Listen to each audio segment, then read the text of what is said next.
Finding Dory. Dory was a baby blue tangfish. She lived with her parents, Jenny and Charlie. But Dory was not like other fish. She suffered from short-term memory loss. Dory's parents tried to help her with her memory, but nothing seemed to work. One day, her parents taught her how to play hide-and-seek. Her parents hid while Dory counted.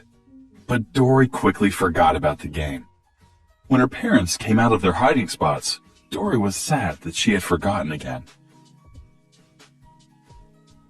When she was little, Dory was separated from her parents. Alone, she wandered the ocean looking for them. As Dory swam, she asked the different sea creatures she met for help. As the years passed, Dory forgot all about her parents. She knew she was looking for something, but she couldn't remember what. Then one day, Dory saw a boat pass overhead. Nearby, she heard a panicked voice. "They took my son!" someone cried out. "My son! Help me, please!" The voice was coming from a clownfish named Marlin. He was looking for a boat that had taken his son Nemo. Dory knew which way to go. "Hey, I've seen a boat," she told him. "Follow me." Together, Dory and Marlin traveled across the ocean and brought Nemo home. Returned from their adventure, Marlin invited Dory to live with him and Nemo on the Great Barrier Reef. Dory was very happy in her new home. One day, she went with Nemo on a class field trip to see the stingray migration. The stingrays were going home. Dory swam after the stingrays, but she got too close to the edge of the reef. She was pulled into the undertow. As her whole world went black, she had a fuzzy memory of her parents. When Dory woke up, she had a strange feeling. "I remembered something. I actually remembered something," Dory said excitedly. "Something important." Marlin asked her what it was, but she couldn't remember. But Nemo had overheard Dory muttering about the Jewel of Morro Bay, California. When he told Dory what she had said, it triggered another flashback. "My family! I remember my family!" Dory gasped. "They're out there somewhere. Let's go! We have to go!" Dory raced off, but Marlin pulled her back. "No, Dory," he said. "California is all the way across the ocean. How come every time we're on the edge of this reef, one of us is trying to leave? For once, can't we just enjoy the view?" Dory looked at Marlin sadly. "Please," she said. "All I know is that I miss him. Do you know what that feels like?" Marlin sighed. "I know what that feels like," he said, remembering how much he had missed Nemo when he was gone. He and Nemo agreed to go to California with Dory. With the help of Marlin's sea turtle friend Crush, the trio soon made it across the ocean. When they got to Morro Bay, Dory swam around shouting for her parents. A group of hermit crabs tried to shush her, but they were too late. Dory had woken a giant squid. The squid chased the trio and grabbed Nemo, but the squid lost its grip, and the friends were all flung into a nearby kelp forest. As Marlin comforted Nemo, he lashed out at Dory. "Go wait over there and forget," he told her. "It's what you do best." Upset, Dory went to find help. Suddenly, she heard a voice. Dory swam to the surface, calling out to Nemo and Marlin. "Guys, I found help!" she cried. Marlin and Nemo caught up with Dory just in time to see a pair of hands grab her and take her away in a boat. The humans dropped Dory into a fish tank and clipped an orange tag to her fin. Suddenly, an octopus popped out of the sink next to her. His name was Hank. He was actually a septopus, an octopus with 7 tentacles. Hank told Dory that she was in quarantine, where sick animals were treated before being released back into the ocean. Then, he explained what her tag meant. "It's a transport tag for fish who can't cut it inside the Institute," he said. "They get transferred to permanent digs, an aquarium in Cleveland." Dory told Hank that she couldn't go to Cleveland. She had to get to the Jewel of Morro Bay, California, to find her family. Hank looked at her confused. "That's this place," he explained. "The Marine Life Institute. the Jewel of Morro Bay, California. You're here." Dory looked around. "I'm from here," she gasped. Hank asked her what exhibit she was from, but Dory couldn't remember. The octopus offered her a deal. If he helped Dory find her family, she would give him her tag so that Hank could go to Cleveland in her place. Dory agreed, and the pair took off. As Hank and Dory wandered the Institute, they met Bailey, a beluga whale who could use sound waves to see, and a whale shark named Destiny. Destiny knew Dory. "You and I were friends," Destiny said. "We talked through the pipes when we were little. You from your exhibit, me from here. We were pipe pals." Destiny told Dory that she was from the open ocean exhibit. She suggested that Dory swim through the pipes to get there. But Hank couldn't fit into the pipes, and Dory was worried she would get lost on her own. She was determined to find another way to the exhibit. Using a baby stroller for transport, Dory navigated while Hank rolled them toward the open ocean exhibit. But the two made a wrong turn. They ended up in the touch pool, a tank where children got to touch sea creatures. Hank was scared, but Dory encouraged him to just keep swimming. Finally, they escaped. Dory looked up. They had made it to the open ocean exhibit. Dory gave Hank her tag. "You know, I think I'm going to remember you," Dory told her new friend. Hank shook his head. You'll forget me in a heartbeat, kid," he said. "I'll have a hard time forgetting you, though." Gently, Hank dropped Dory into the tank. Meanwhile, out in the ocean, Marlin and Nemo were looking for a way to save Dory when they met two sea lions. The sea lions explained that the boat would have taken Dory into the Marine Life Institute, where she would be put in quarantine. Marlin was worried. How would he and Nemo get inside to save Dory? The sea lions called for Becky, a bird who lived nearby. Becky scooped up Marlin and Nemo in a bucket and headed for the Institute. But Becky got distracted and left the bucket in a tree. Thinking they had been abandoned, Marlin tipped the bucket over. He and Nemo fell out and landed in an aquarium in the Institute's gift shop. Marlin looked around.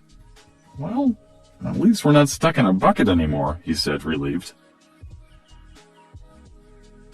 Back in the open ocean exhibit, Dory spotted a trail of shells. She followed it and found her childhood home. Her parents weren't inside, but her memories came flooding back. She remembered going outside to look for a shell for her mom and being sucked into the undertow. "It was my fault," Dory said sadly. "My parents, I lost them." Just then, a crab interrupted Dory's thoughts. He told her that the blue tangs had been taken to quarantine. They would be shipped to Cleveland. Dory couldn't believe it. "What? No!" she cried. "But I just got here." The crab gave Dory directions back to quarantine. Without Hank around, she would have to go through the pipes. Steeling herself, Dory bravely swam forward. But try as she might, Dory couldn't remember the directions. In no time, she was lost. Then Dory remembered Destiny. She called out in whale to her friend. Bailey and Destiny gave Dory directions to quarantine. Dory was almost there when she ran into Nemo and Marlin. They had found a way out of the gift shop aquarium and into the pipes. They had been looking for Dory. Marlin apologized to Dory. Then he headed back down the pipes. "Follow me," he called to his friend. "It's time to head home." But Dory wasn't ready to go. Wait, she pleaded. My parents are here." The trio continued through the pipes together toward quarantine. But Dory was nervous to meet her parents. "Do you think my parents will want to see me?" she asked. "Because I lost them?" Marlin smiled at Dory.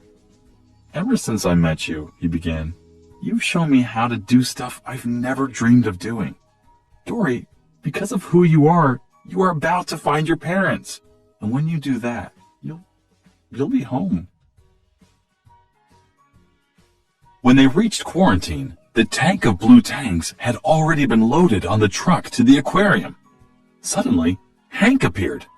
Lifting Dory and her friends into a coffee pot, he helped them onto the truck.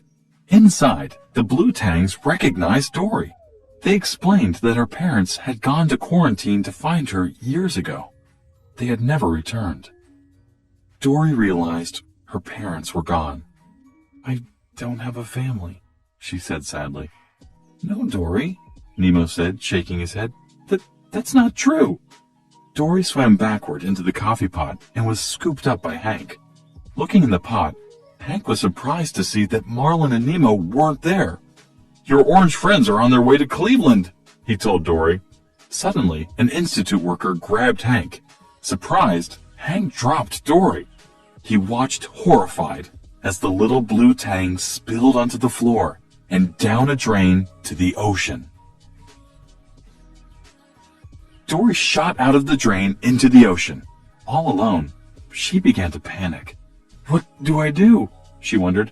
"What would Dory do?" As Dory swam, she spotted a trail of shells. She decided to follow it. In the distance, Dory saw two figures moving toward her. It was her parents! They were overjoyed to see Dory. They pulled Dory close, smiling through their tears. "It's you! It's really you!" Dory cried. Dory's parents explained that when they didn't find her in quarantine, they realized that she must have gone through the pipes to the ocean. They knew they had to do the same thing.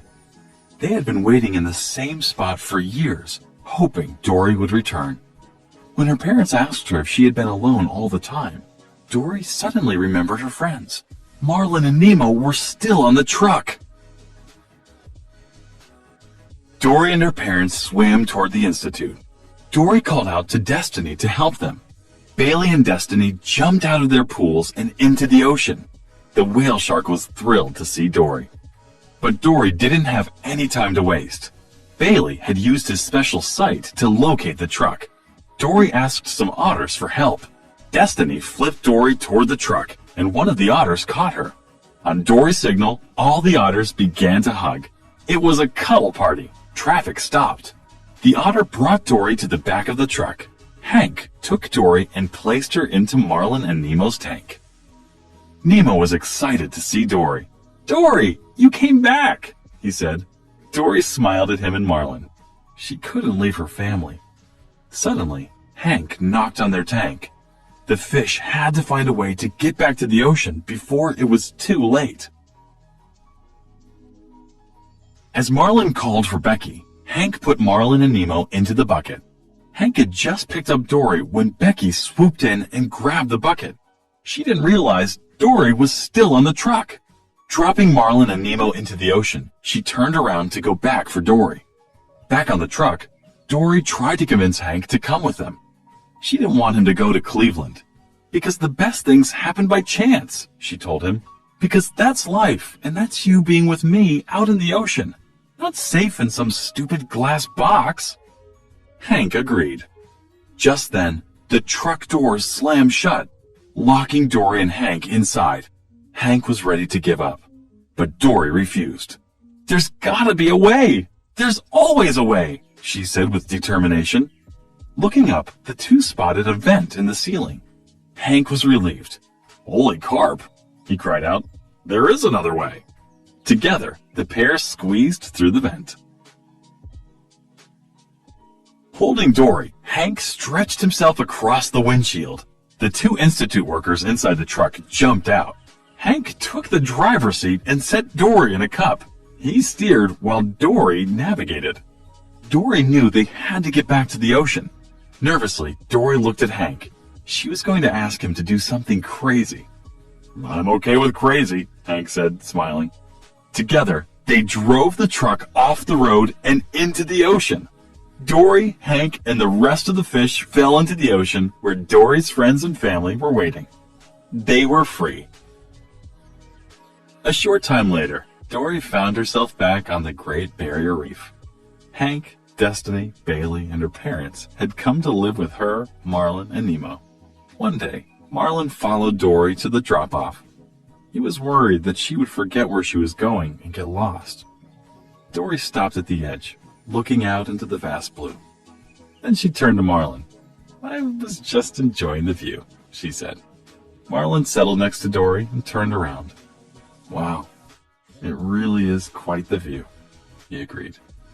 Dory looked behind her. Her combined family was gathered together, smiling at her. Dory had a feeling she'd remember this moment